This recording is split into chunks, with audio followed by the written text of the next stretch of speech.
Pengakuan pegawai minimarket, saksikan bos rental mobil ditembak di rest area tol, pelaku sempat tanya toilet. Ahmad, seorang pegawai minimarket di rest area KM 45 tol Tangerang Merak, mengalami trauma mendalam setelah menyaksikan peristiwa penembakan yang menewaskan bos rental mobil, Ilyas Abdurrahman. Momen yang mengerikan itu membuat Ahmad ketakutan dan enggan untuk mengingat kembali kejadian yang telah mengguncang hidupnya. "Saya trauma banget lihatnya. Saya sudah nggak mau inget lagi," ungkap Ahmad saat ditemui di lokasi, Jumat, 3 Januari 2025.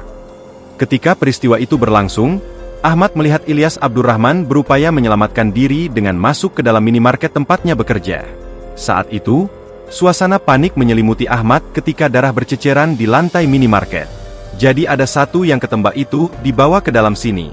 Saat itu darah berceceran banyak banget," imbuhnya. Ahmad menjelaskan bahwa sebelum insiden, pelaku sempat masuk ke minimarket untuk menanyakan lokasi toilet. "Pelaku masuk ke sini buat nanya toilet.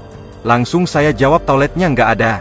Karena ini rest area, saya tunjukkan toiletnya," jelasnya. Setelah mendapatkan informasi, pelaku langsung keluar menuju toilet.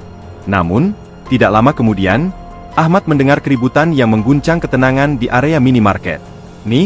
Enggak lama dari itu terjadilah keributan. Setelah itu, terjadilah penembakan, ungkapnya.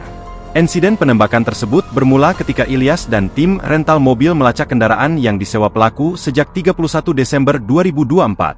Pada 1 Januari 2025, 2 dari 3 perangkat GPS mobil yang disewa ditemukan telah dipotong. Korban bersama tim kemudian mengejar mobil hingga rest area KM 45.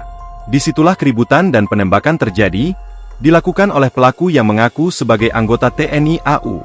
Dalam insiden yang tragis itu, Ilyas terkena tembakan di dada dan tangan, sementara anggota tim rental lainnya, Ramli, mengalami luka tembak di tangan hingga tembus ke perut. Keduanya dilarikan ke RSUD Balaraja, namun sayangnya, nyawa Ilyas tidak dapat diselamatkan. Kasus ini kini masih dalam penyelidikan pihak kepolisian. Dan Ahmad masih berjuang dengan trauma yang mendalam setelah menyaksikan peristiwa yang sangat mencengangkan itu. Download Tribun X sekarang, menghadirkan lokal menjadi Indonesia.